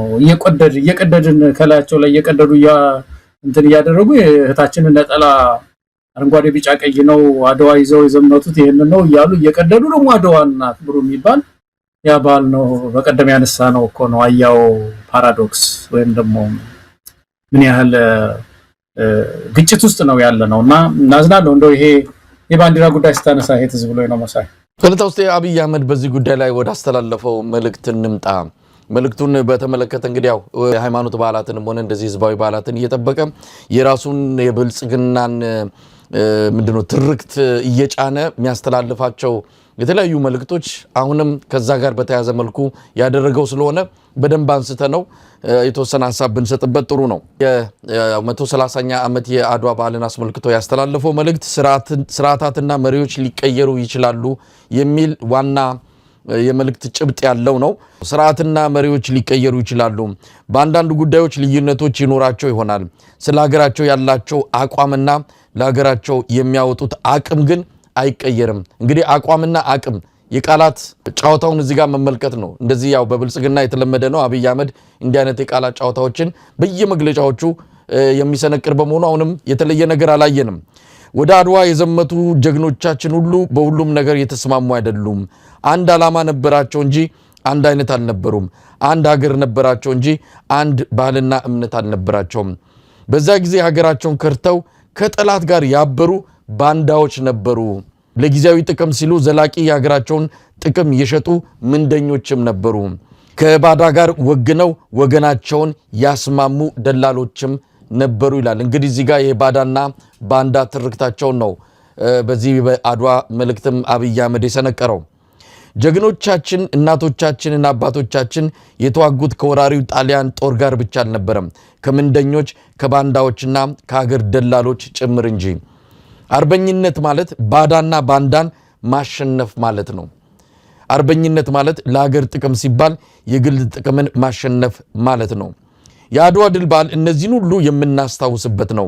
የአድዋ ድል በዓል የኢትዮጵያውያንን አቅምና አቋም እንደገለጠ ሁሉ ዛሬም በጸና አቋም የኢትዮጵያን ሁለንተናዊ አቅም የምንገልጥበት ጊዜ ነው። የአድዋ ድል በሁሉም ዘርፍ ለመድከም የኢትዮጵያን አቅም ጽኑ መሰረት ሊኖረው ይገባል። አቅምና አቋም ሀገርን አቅም ያራምዳታል፣ አቋም ያሻግራታል ይላል አብይ አህመድ። ምንድነው የሰማኸው? የቃላት ካራቴ ዝም ብሎ እዚህኛ ጋር ቢሆን ምን ማለት ነው? አቅም ያሻግራታል፣ አቋም ያራምዳታል። ሲተንት ነው ብትለው የሚመልሰው አይመስለኝም። አብይ አንዳንድ ጊዜ ዝም ብሎ የሚጽፋቸው ነገሮች ቃላቶቹ ዝም ብለው እንደዚህ እንደ ቆሽት ነው የሚባለው ውስጣቸው ገለጥ እየተደረጉ ቢታዩ ዝም ብሎ አንዳንዶቹ ባዶ ናቸው። ዝም ብሎ የሚናገራቸው ነገሮች በየመድረኩ የሚሰብካቸው ነገሮች ባዶ ያልተጠኑ ናቸው። እንደው ዝም ብሎ ለመተቸት ሳይሆን እኔ ብዙ ጊዜ ቃሎቹን ስለምከታተል ነውና አንዱ እሱ ነው። ሁለተኛ ግን ይሄ ሰው ያልተረዳው ነገር የአድዋ ድል ዋናው ነገር የፖለቲካ አሸናፊነት ነው። ያነሳው ነገር አለ። ምንድነው ያለው? አንድ አይነት አይደሉም፣ ሐሳብ የተለያዩ ነበሩ፣ እንደውም የውስጥ ግጭት ሁሉ ነበረ። ያንን የውስጥ ግጭት አስታርቀው ነው አንድነት የፈጠሩት። የፖለቲካ መፍትሄ ፈልገውለት ብሔራዊ ጥቅማቸውን ይሄን አደረጉ። አፄ ምኒልክ ትንሽ አትማርም ወይ አንተ የሚለው ሰው አለ ወይ ነው መሳይ? ከዚህ ትንሽ አትማርም? በዚህ ክፉ ጊዜ ብሔራዊ ደህንነታችን ይጠበቅ ዘንድ የፖለቲካ መፍትሄ ያስፈልጋል። እነዚህን የተቃረኑ ኃይሎች ማስታረቅ ያስፈልጋል። ይሄ ነው እኮ ከአድዋ የምንማረው የሊደርሺፕ እንትን ይሄ ነው ትልቁ የአፄ ምኒልክ ኳሊቲ የተባለው። ምንድነው ታዲያ? አፄ ምኒልክ እኮ ትልቅ የአመራር ጥበብ አሳይተዋል የሚባሉት እኮ ያንን ልዩነት እኮ ማለት ዘመቻል እኮ ነው። በቃ እዛ ላይ ነው እንግዲህ የተሳካላቸው። ያ ሁሉ ሰው በእሳቸው ላይ አምጾ የነበረ ሰው ሁሉ በተለያየ መንገድ ነው እግር ከፈረስ የላኩት። እግር ከፈረስ መተው ምን እንደሚሏቸው አናውቅም። ጸጥ ነው ያደረገው። ውሃ ነው የሚሆኑት አፄ ምኒልክ ፊት። ልክ ነዎት። አንዳንዶቹ እግር እየሳሙ ጉልበት እየሳሙ እያለቀሱ እንተባበር ልክ ነው እና እኔ ያቀድ ባለፈው ያን አይ አም ማይ ብራዘርስ ኪፐር የሚለው እነሱ ቃሉን አላሉትም። እንደዚህ ግን ልክ ነው የትግራይ ህመም ተሰመን ነው አራስ መንገሻ ነው የሚሉት። ጠብቅ ብየዋለሁ እኛን ብቻህን አትግባ ብየዋለሁ። ያልቃል ወንድማችን ብቻውን ቢገባ የመጣው ኃይል ብቻውን የሚመልሰው አይደለም፣ ተባብረን እንድረስ ሲሏቸው አፄ ምኒልክ ውሃ ነው የሆኑት። ይሄ ፖለቲካ አሸናፊነት ማለት እና ይሄንን ከዚህ የማይማር መሪ ይሰብካል፣ መልሶ ይሰብከዋል ለኢትዮጵያ ህዝብ። እና ይሄ ነው ትልቁ ነገር ከአድዋ መማር የነበረብንና እኔ አዝናለሁ በጣም። ይጠቅሰዋል፣ ጥምቀትን ይጠቅስልሃል፣ አድዋን ይጠቅሳል፣ ራሱን ያልሆነ ነገር ያነሳል። መልሶ በዛ ገመገማለሁ ብሎም ማያስብም ይመስለኛልና የአድዋ ተቃራኒ ነው። አድዋ ተቃራኒ የሆነ አስተሳሰብ ያለው ሰው ነው። የባህላችን ማበላሸት፣ አድዋን ቀለሙን ማሳጣት ብቻ እኮ አይደለም። the spirit of አድዋ የሚባለው ራሱ ይሄ የአድዋ መንፈስ ማለት ነው። የአድዋ መንፈስ እኮ የአንድነት መንፈስ እኮ ያንን ሁሉ ሰባብሮ አገሪቱን በርስ በርስ ጦርነት ውስጥ የማገደ ሰው እኮ ነው። ጸረ አድዋ አይደለም ይሄ ብቻ አይደለም። የአድዋ እንትን አንዱ ስፒሪቱ ደግሞ ሉዓላዊነት ማክበር ነው። የጎረቤት ሀገር ሉዓላዊነት ማክበር፣ ራሳችንን ሉዓላዊነት ማክበር ነው። የጎረቤት ሉዓላዊነት እየነካ ሲያስጮህ ነው የቆየው። ዛሬ አንድ ወንድም ምን አለ? ስለዚህ አብይ እንደዚህ አንስተን ስናወራ ምን አለ? ኢትዮጵያ ውስጥ አሁን በዚህ ሰዓት የሚያስፈልጋት አለ ከራሱ የታረቀ ከጎረቤት የታረቀ መሪ ነው ማለት። ከማንም አልታረቀም እኮ አብይ ከራሱ አልታረቀም፣ ከጎረቤትም አልታረቀም። እና የአድዋን ስሙን ሊያነሳ ይችላል ወይ? በእርግጥ የሞራል እንትን አለው፣ መብቱ ነው መቼም ነው። ሁላችንም የኢትዮጵያውያን ነን፣ ሁላችንም ኢትዮጵያውያን ነን። ይህች ምድር የሁላችንም ናት። ግን እንደ መሪ ማለት እንደ አንድ ኢትዮጵያ እንደሚመራ መሪ ግን ይሄ ሞራል አለው ወይ? ይሄን ደብዳቤ ሊበትንልን የሚል ነገር ነው። እኔ እንደው ማነሳው ድፍረቱ በጣም የሚገርም ነው። እንግዲህ ራሱን ባለፈው የራሱን ፎቶግራፍ ከባልቻ አባ ነፍሶ ጋር አንድ ላይ በአዲስ አበባ ስቴዲየም በአዲስ አበባ መስቀል አደባባይ ላይ ሰቅሎ የነበረበትን ጊዜ ስታስብ ለራሱ ያለው ግምት ድፍረቱ መቼም ያው የኢትዮጵያ ሕዝብ በደንብ ባህሪውን ስለተረዳ ከዚህ በኋላ የሚደነቅ አይደለም። አሁን ብልጽግና የሚያራምደውን የተለያየ የባዳና የባንዳ ትርክት አምጥቶ ከዚህ ጋር ማገናኘት አቋም እያለ እዛ የብልጽግና የፓርቲ ስብሰባ ላይ የሚለዋወጡትን የዚህ ቃላት እንትን አምጥቶ ከዚህ በዓል ጋር ይሄን በዓል ማርከስ ካልሆነ በስተቀር የብልጽግና የሚባል ድሪቷም ብልጽግና የሚባል ወለፈንዲ ፓርቲ እቺን ሀገር እየመራ ስለ አድዋ ሲነሳ እውነት ለመናገር የአድዋ ክብር ነው የሚኮስሰው፣ በጣም ነው የሚኮስሰው። አብይ አህመድ የአድዋ ልጆችን እኮ እየገደለ ነው። እነዚህ እኮ የአድዋ ልጆች ናቸው። አርሲ ላይ እንደዚህ መቀመጥ ሳይችሉ እንደዚህ እየተራወጡ ነፍሳቸውን ለማዳን እነዚህ እኮ የአድዋ ልጆች ናቸው። የአድዋ ልጆችን እየገደልክና እያሳደርክ እያፈናቀልክ ስለ አድዋ ልታወራ አትችልም በፍጹም። በእስር ቤት ያጎራቸው በየቦታው ሜዳ ላይ የጣላቸውና የገደላቸው እኮ የአድዋ ልጆች ናቸው። ስለ አድዋ ክብር ካለው እሱ መጀመሪያ ማድረግ ያለበት የአድዋ ልጆችን የአሁኖቹን ኢትዮጵያውያን አሁን እሱ በሱ ጥፋትና በሱ የአመራር ጉድለትና በሱ የተሳሳተ ስሌት ሀገሪቱን መቅኖ ካሳጣት ከዚህ አይነት አካሄድ መመለስ ነው ያለበት። ያ ነው አድዋማ ታሪክ ነው፣ በደንብ ተሰርቶ አልፏል። እንኳን እኛ ዓለም እየኮራበት ነው ያለው። እሱ የአድዋ ልጆችን በዚህ ደረጃ መቆሚያ መቀመጫ ሀገሪቱን እሳት አድርጎ ስለ አድዋ ሲያወራ ትንሽ ይዘገንናል ገለታው። እስቲ ስለ ቴዲ አፍሮ ደግሞ እንምጣ። በተቃራኒ እንግዲህ የአንድ ሀገር ሁለት ሰዎች የእናቱ ጅንጉርጉር ነው መቼም። ቴዲ አፍሮ ደግሞ ስለ ኢትዮጵያ የተናገረውን፣ ስለ አድዋ የመሰከረውን፣ ስለ አሁኑ ኢትዮጵያ ያለውን ሁኔታ፣ ስለ ወገኖቹ ኢትዮጵያ ስለገጠማት ፈተና ይህንን የአድዋ ባል አስታኮ የገለጸው አለ። ደግሞ ሙሉን አቀርባለሁ። እንደው አንተ በቅድሚያ የተሰማ ምንድነው ከቴዲ አፍሮ የአድዋ መልእክት? ቴዲ በጣም ወቅታዊ ጉዳይ ነው ያነሳው። አንድ አርቲስት እንበል ለሀገሩ የሚያስብ ሰው ይህን ጊዜ ሲያስብ አብሮ የሚያስበው ነገር እኮ ነው መሰለኝ። ስለ አድዋ ስታስብ የዛሬን ቁመናህን መቼም የዛሬውን ሁኔታችንን እናስባለን አይደል? እና ያሰበው ይህንን ነው፣ የመፈናቀሉን ነው ያየው ነው፣ የሀገሪቱን ሁኔታ ህመሟን ነው ያየው። እና ይሄ እስከመቼ ነው የሚቀጥለው ነው ያሳሰበው። ማለቂያው የት ነው የማያባራ ነገር ውስጥ እኮ ነው የገባ ነው። ስለዚህ እነዚህን ጉዳዮች አንስቶ ሃይ ማለት ይሄ ነው። ቅድም ያነሳነው ነገር እኮ ነው። በጎ ቁጣ ፖለቲከኛ አርቲስቱ ፖለቲከኛ ይሁን አይደለም፣ ቄሱ ፖለቲከኛ ይሁን አይደለም፣ ማንም ሰው ይሁን አይደለም፣ ግን ፖለቲካ ዘለል ችግር ውስጥ ነው የገባ ነው። የሀገር መንግስት ህልውና ውስጥ የማይቆጣ መኖር አለበት ወይ መሳይ? ሐኪሙ መቆጣት አለበት፣ አርቲስቱ መቆጣት አለበት፣ ቄሱ መቆጣት አለበት፣ ሼሁ መቆጣት መቻል አለበት። በጎ ቁጣ ሀገር መንግስት ከፈረሰ እነዚህ ሁሉ አይኖሩም። ማን ይኖራል? ስለዚህ የዚህ አርቲስት በእውነት መልእክት እኔ በጣም ትልቅ መልእክት ነው አድርጌ ያየሁት። በጣም ብዙ ሰው አብረን እንከታተለውና የበለጠ ሐሳብ እንድንሰጥ ያደርጋል። የድምጻዊ ቴዎድሮስ ካሳሁን መልእክት የአክብሮት ሰላምታይን በማስቀደም ለመላ ኢትዮጵያውያን ወገኖች በሙሉ እንኳን ለታሪካዊውና አንጸባራቂው የአድዋ በዓል አደረሳችሁ የሚል መልእክቴን ሳስተላልፍ በታላቅ ብሔራዊ ኩራት ነው።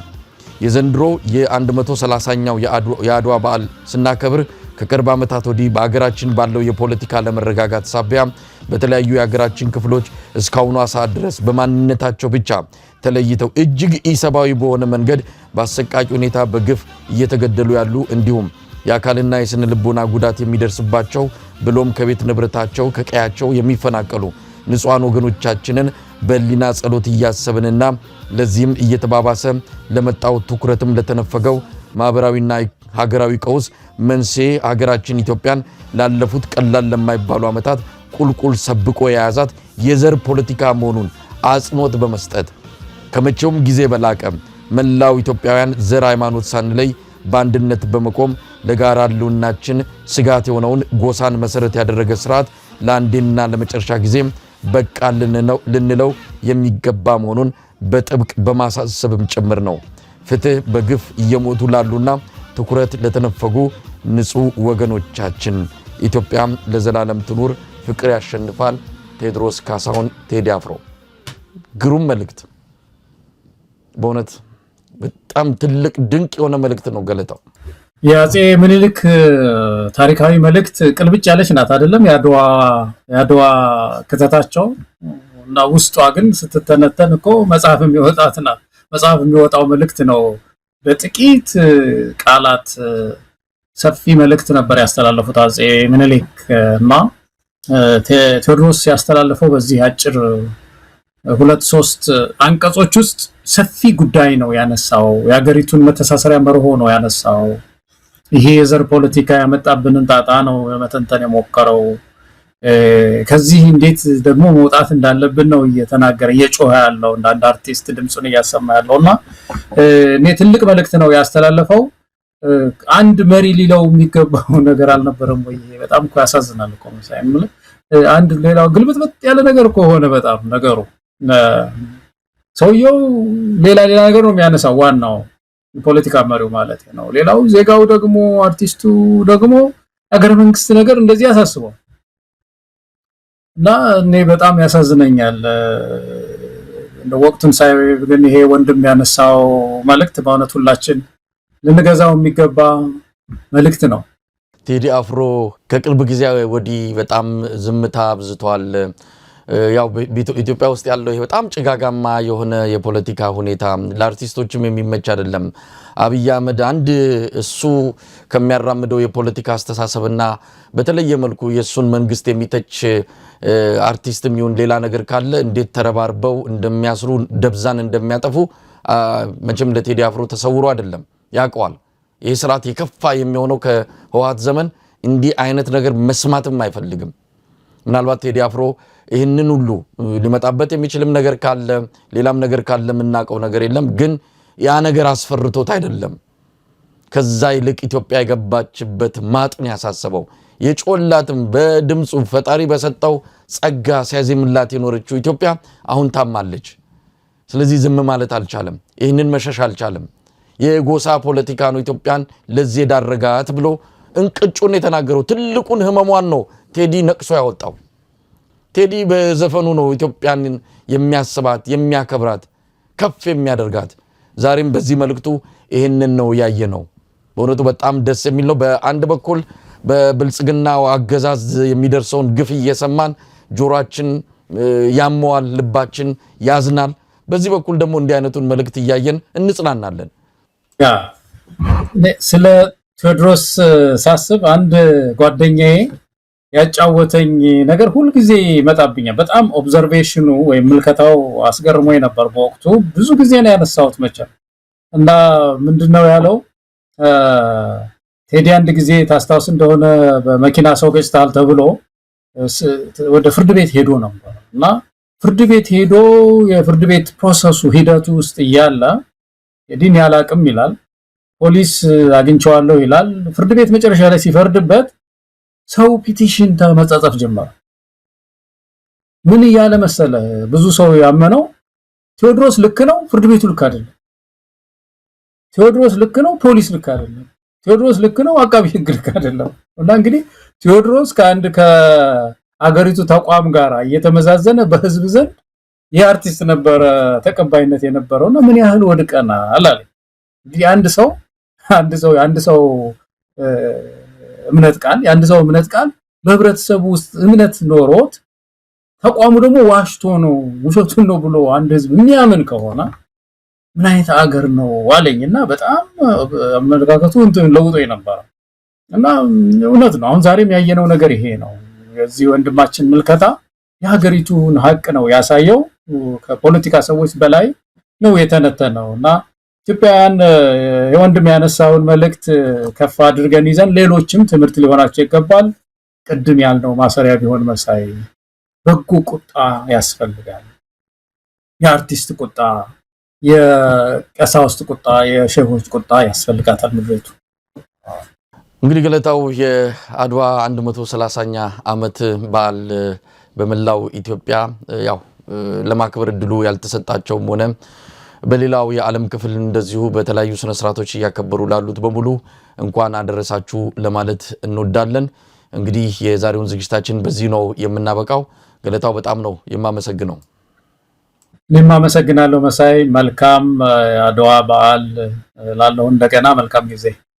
ተመልካቾቻችን በዚሁ የዛሬውን አበቃን፣ ተሰናበትናችሁ። ነገ በተመሳሳይ የተለያዩ አጀንዳዎችን ይዘን እንቀርባለን። ለአሁኑ ምስጋናችን ከልብ ሆኖ ከያላችሁበት ይደርሳችሁ። ኢትዮጵያ በክብር ለዘላለም ትኑር። ጤና ይስጥልን።